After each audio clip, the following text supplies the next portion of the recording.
ഇന്ന് രസകരമായ കാര്യം ഞാൻ നിങ്ങളോട് പറയാം. പൊതുവെ പലയിടത്തും കണ്ടുവരുന്ന ഒരു കാര്യമാണ്. നീ ഇപ്പോ കല്യാണം കഴിച്ച് ഞങ്ങളുടെ അടുത്തേക്ക് വന്നു, അല്ലെങ്കിൽ ഞങ്ങളുടെ ഫാമിലിയിൽ വന്നു. ഞങ്ങളുടെ രീതിക്ക് നീ ചെയ്യണ്ടേ? അല്ലെങ്കിൽ അവള് ഞങ്ങളുടെ കൂടെ വന്നതിന് ശേഷം ഞങ്ങളുടെ രീതികളുമായി അഡ്ജസ്റ്റ് ചെയ്ത് പോകണ്ടേ?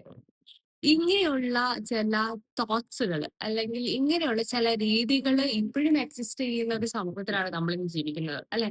മറ്റുള്ളവരെ ചേഞ്ച് ചെയ്യാൻ വേണ്ടി ശ്രമിക്കുന്നതിന് പകരം ഒന്ന് ആലോചിച്ച് നോക്കിക്കേ. അവർ ഇത്രയും കാലം ജീവിച്ചിരുന്ന ഒരു സാഹചര്യം വിട്ട്, അവരുടെ ചുറ്റുമുള്ള ആൾക്കാരെ വിട്ട് അവർ നിങ്ങളുടെ ലൈഫിലേക്ക് വരുമ്പോ അവർക്ക് വേണ്ടി കുറച്ച് സ്പേസ് കൊടുക്കുന്നതിൽ തെറ്റുണ്ടോ?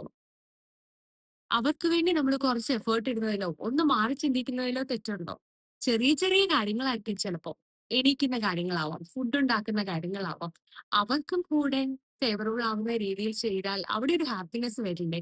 Like they will feel like അവരെ കെയർ ചെയ്യുന്നുണ്ട്. അവരുടെ തോട്ട്സിനും വിലയുണ്ട് എന്നൊരു ഫീൽ തോന്നിയാൽ they will definitely be happy.